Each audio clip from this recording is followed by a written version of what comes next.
natin ang landasin kay dilim at puno ng mga tinig ay lalakaran natin kung wala ang Diyos sa puso natin. Naghihintay ang mga hika sa paglaban na sa mga piniling. Ngunit ang Diyos ay buhay at sa atin ay hindi mawawala. Walang hadlang sa mga pagpupuri. Walang hadlang sa lahat ng gawain. Walang hadlang sa aking tungkulin na habang buhay kita luluwalhatiin. Naghihintay ang mga bigha sa paglaban na sa mga piling. Ngunit ang Diyos ay buhay at sa atin ay hindi mawawala. Walang hadlang sa mga pagpupuri. Walang hadlang sa lahat ng gawain. Walang hadlang sa aking tungkulin na habang buhay kita luluwalhatiin.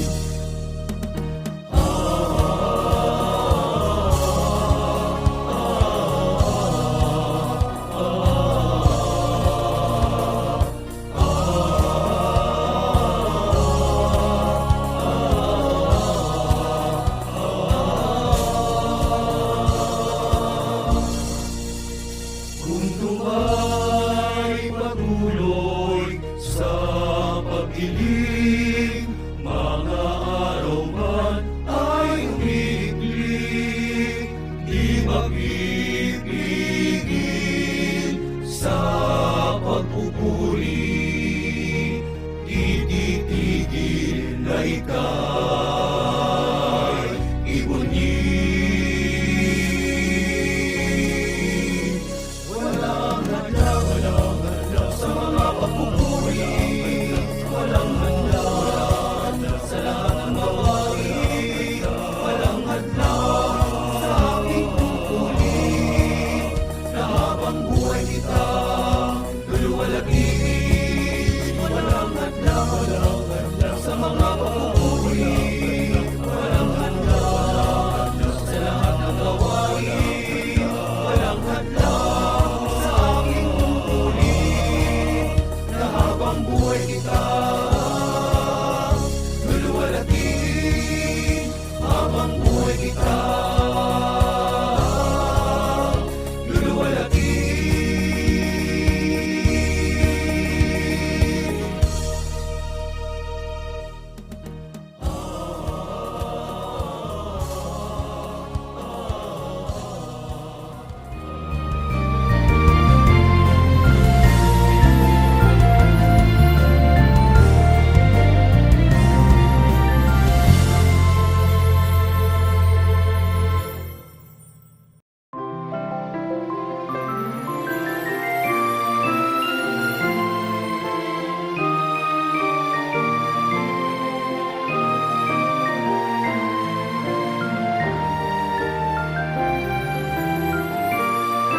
Magandang gabi sa aming mga viewers. Mga kaibigan, patuloy ba nating nararamdaman na sa puso natin ay parang may kulang at nais natin na ito po ay mapunan? Tandaan niyo pong nakahanda ang Diyos upang tayo ay tulungan. At sana po kami na inyong mga kasangkapan, ito ay matugunan dito po sa programang Full Life.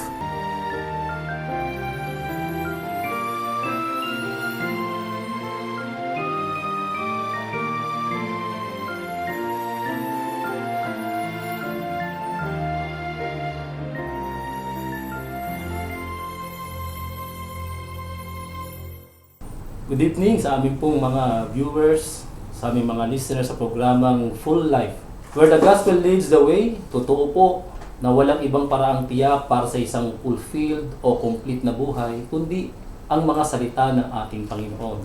At hindi lamang nagbibigay buhay ang kanyang mga salita, kundi ito po ay pumupuspos ng ating buhay. Lalo na, hindi po natin maikakaila. Lahat tayo, alam natin, nasa mundo tayo na ang marami ay nagpapahalaga sa success or victory. Kasama nito, syempre, Brother Amadeo, yung kilalanin, yung Oo. na-attain natin na victory sa buhay po na ito. Pero unfortunately, kadalasan po, nagpapahinga kaagad ang tao. Madaling nagpapahinga o maging complacent or self-satisfied sa ating mga na-achieve sa buhay na ito. At mag-isip na tayo ay nasa tuktok na.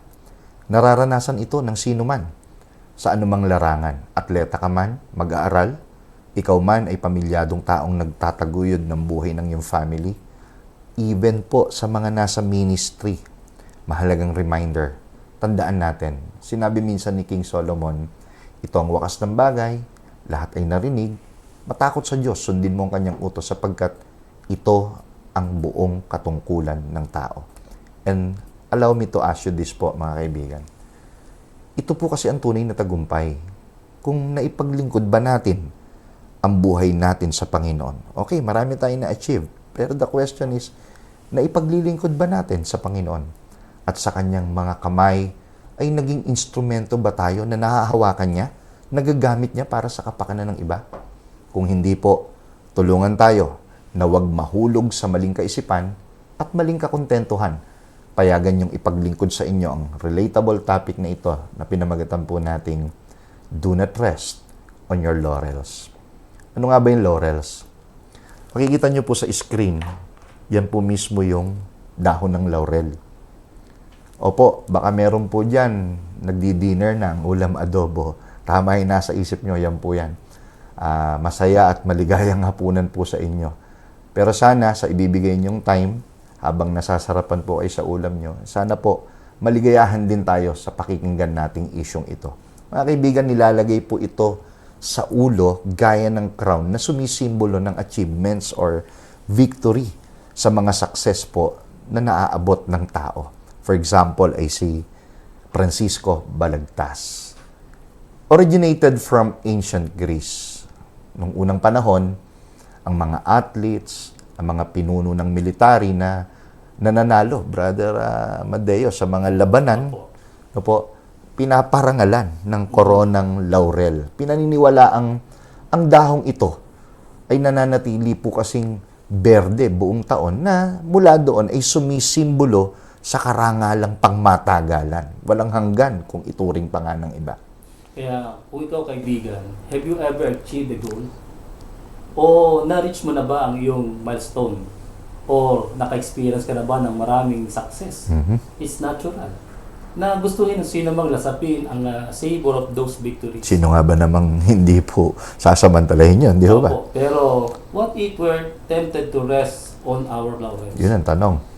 To become complacent and to forget that there's more to life than just accumulating material wealth. Tonight, pakinggan natin ang parable that challenges us to think beyond our own comfort and success and to remember the true meaning of wealth and purpose in the eyes of God. Interesting po ito. Sa Luke 12:13, mabasa po natin ang mga salitang ito. Sinabi sa kanya ng isa sa maraming tao, Guro, sabihin mo sa aking kapatid na bahaginan ako ng mana. Ito po isang tagpo kung saan ang Panginoon ay nangangaral sa maraming tao. Meron pong isang lalaki na lumapit sa Panginoon upang hilingin na kausapin niya ang kanyang kapatid para bahaginan siya ng kanyang minana. Sabihin humingi na saklolo sa Panginoon. Ano po? Opo, napatutulong sa Panginoon. Maaaring ang pinagmulan ng kanyang suliranin ay ang pagtatagumpay ng kanyang kapatid na makuha ang lahat ng kanilang mana. Dahil tiyak na hindi niya ito ipapakiusap sa Panginoon kung naging pantay at maayos po ang naging trato ng kanyang kapatid sa kanya. Kapansin-pansin po ito, mga kaibigan. Imagine from crowd, di ba? One of the many, merong lumapit sa Panginoon. At Opo. dahil sa parang hindi ata makatarungan yung ginawa ng kapatid niya, pinakikita lang na kahit meron po tayong mga achievements sa buhay, pero Sa kabaliktaran naman, kung hindi natin ito na-achieve, sa Panginoon ka pa rin talaga lalapit eh. Di ho ba? Kapansin-pansin, kahit nakafocus ang mga tao sa material wealth, na tinuturing po nating achievements no, sa ating buhay, sa Panginoon at Panginoon pa rin po tayo aasa. Sa illustration na yun, ating nabasa, yung request na yun, Brother Amadeo, pinapakita lang na how easily na mahulog ang tao sa paniniwalang in control na tayo, no? Nasa atin ng mga kamay ang control kung mag-succeed tayo sa buhay. Sa wealth especially, though hindi naman po natin sinasabi na ang success ng marami, mga kaibigan, ay masasabi po nating masama. Pero ang binibigyan din po natin dito, nagkakaalaman na po kasi. Pagka after na ma-achieve ang isang bagay, aminin at sa hindi, syempre may mga reward po yan eh. Atleta ka man, di ba? Ikaw man ay namumuno sa lipunan, o kaya nagsiservisyo tayo sa isang kilalang kumpanya, di ba? Masaya na ma-achieve natin yung mga nakakamit po natin, pero kasabay nun ay may mga interest po. Pero pag yung interest na yun, wala. Gaya nung nangyari po nung lalaking lumapit sa Panginoon, nababalisa na siya. Nababalisa na sa kagustuhan niyang makatanggap ng mana rin naman na lumalabas inangkin na lang nung kanyang kapatid. Mga kaibigan, aminin natin at hindi, marami sa atin o maaaring kakilala natin ang nadadala na rin sa ganitong sitwasyon. Pangyayari na ang pinakahahangad na lang na maipagtagumpay ay yung mga bagay sa mundo. Di ba? In general point of view, katulad ng talinghagang binahagi ng Panginoon. Kaya po, we need to be careful not to be consumed ng material possessions. Lalo na po, wealth. Dahil kung malaking pagkakamali to rest sa ating laurels or achievements, maging complacent, lalo na po kung inaakala mong yun na ang kasapatan ng lahat. Katunayan, sabi ng Panginoon, sabi po natin sa mga kasunod na talata, subalit sinabi niya sa kanya, lalaki, sino ang nagtalaga sa akin upang maging hukom o tagapamahagi sa inyo? Sinabi niya sa kanila, mag-ingat kayo at magbantay laban sa lahat ng kasakiman, sapagkat ang buhay ng tao ay wala sa kasaganaan ng kanyang mga pag-aari. Ito po yung maliwanag na sagot ng Panginoon doon po sa hinihingi po ng lalaking kasagutan doon po sa kanyang naging suliranin. Sabi ng Panginoon, ang buhay ng tao ay wala sa kasaganaan ng kanyang mga ari-arian. Nangingiti po ako kasi tinanong pa ng Panginoon, sino ba sa inyo ang nag-hire sa akin para maging judge dyan sa problema nyo?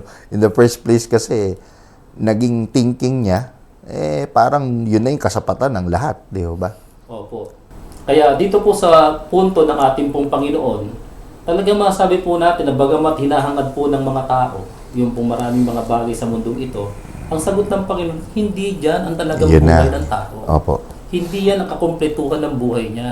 Meron pang nasa likod niyan na talagang dapat na i-achieve. Kaya kung babasahin po natin sa isang version, sa 12:15 ng Contemporary English Version, nabanggit po sa last part, life is not defined by what you have, even when you have a lot. Di po ba? Mga kaibigan. Kaya po yung pong paglapit niya sa Panginoon, may lalong mahalagang bagay na gusto ang Panginoon na ipakita po sa kanya. Eksakto po. Doon po sa tao na yun na humingi sa kanya. Kaysa sa may pagtagumpay o pagtagumpayan, ay yung mga bagay po sa buhay na ito o yung mga kayamanang ninanais ng tao na maging achievements. At yun yung lalong nakakatakot nga, di ba? Pagka na-achieve, ang tendency, mag-rest sa kanyang laurels, di ba? Maging complacent. Ang problema naman, pag hindi na-achieve, nagiging greedy ang tao. Kaya in-address ng Panginoon ang napakahalagang issue na ito. Pwedeng mahulog sa kasakiman ang sinuman. Mga kaibigan, ipagpatuloy po natin sa chapter 12, verse 16 to 19, ganito po ang ating mababasa. Nagsalaysay siya sa kanila ng isang talinghaga, ang Panginoon. Doon sa lalaki na lumapit ng tulong sa kanya. Ang lupain ng taong mayaman ay namunga ng sagana. Inisip niya sa sarili, anong gagawin ko? sapagkat wala akong mapaglalagyan ng aking mga ani. Sinabi niya, nung pong lalaki sa kanyang sarili, ito ang aking gagawin.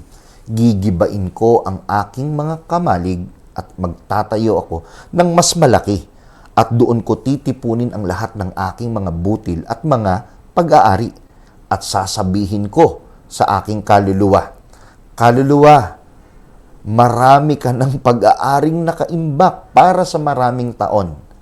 Magpahinga ka, kumain ka, uminom ka, magsaya ka. Hindi nga ba't maraming tao po ang nag-success, naghangad na maging successful ang kanyang buhay? Di po ba? Maging victorious siya sa buhay na ito.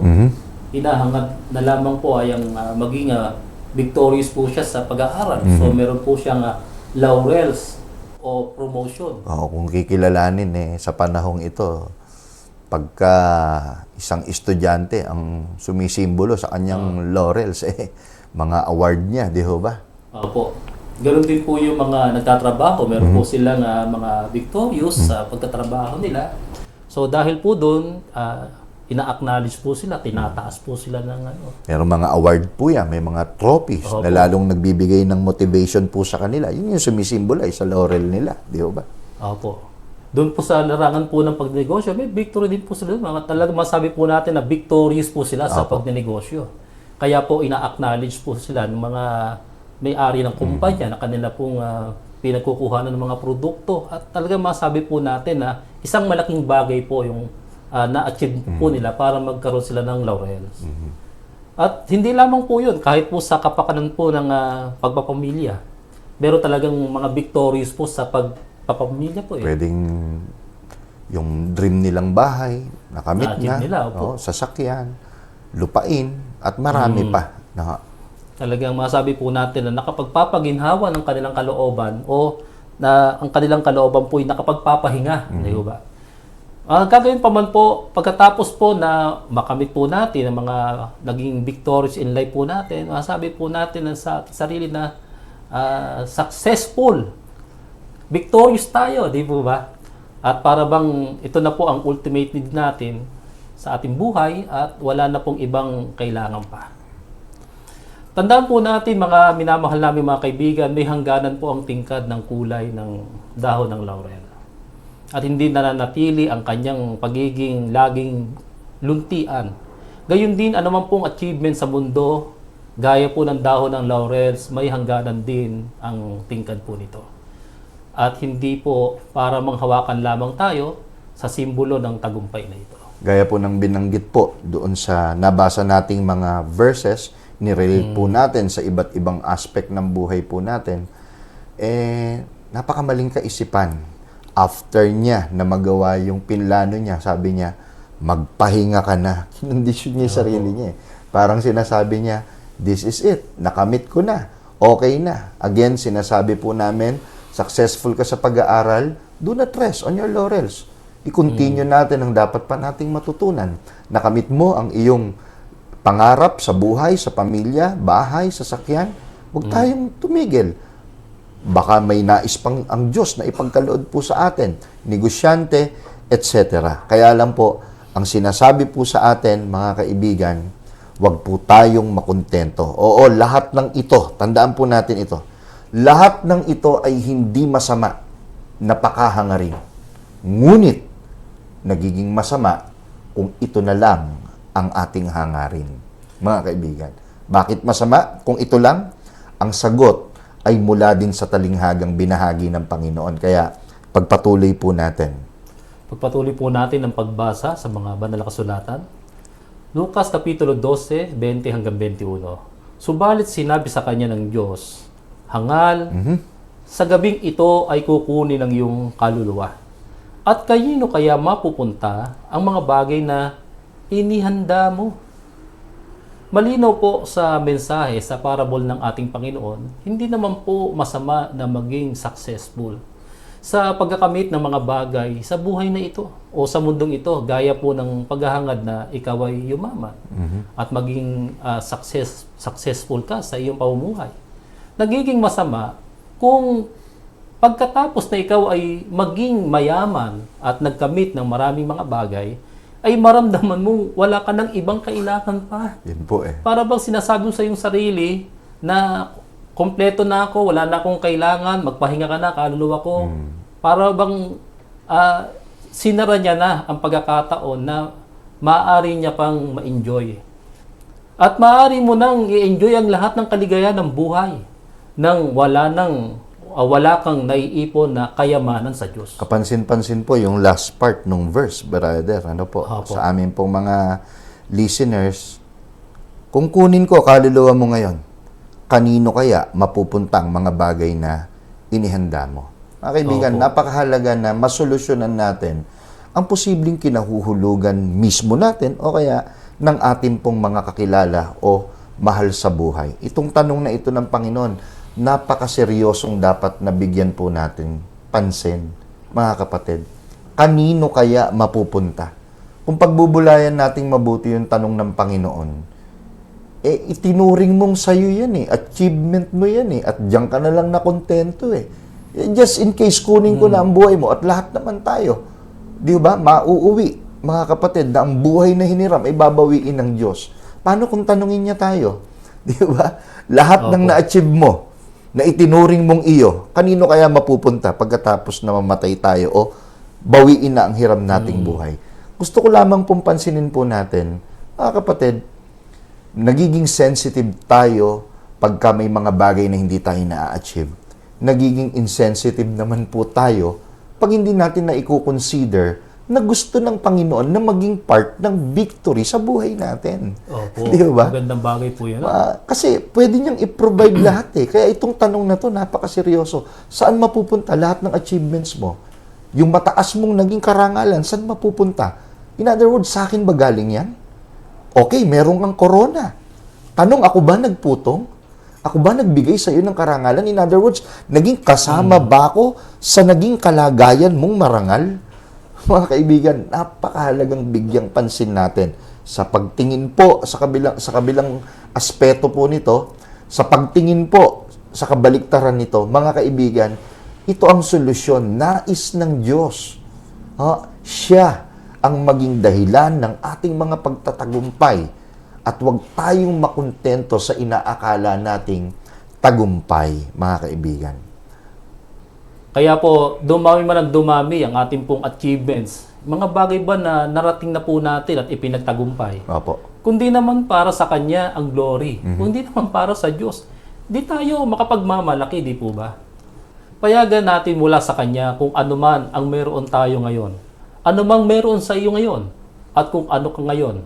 Dahil Tandaan natin, mga kaibigan, sa buhay na ito, anuman ang kulang sa buhay natin, anuman ang kulang sa iyo, kayang solusyonan ng Diyos na mapunan ito. Pero pag sa Diyos tayo nagkulang, kahit kumpleto tayo ng maraming bagay sa buhay na ito, medalya, honor, yaman, hindi kaya o wala ni isa rito ang kayang solusyonan ang pagkukulang natin sa paningin ng Diyos. Kaya dahil galing sa Kanya ang lahat, mapangahawakan natin, mga kaibigan, ang pahayag at mensahe ng araling ito na kung mapanghahawakan natin, when God is all we have, surely we can achieve a full life. Magandang gabi. Maraming salamat po sa inyong pagtangkilik sa palatuntunang ito ng Kabanal-Banalang Iglesia ng Diyos kay Kristo Jesus.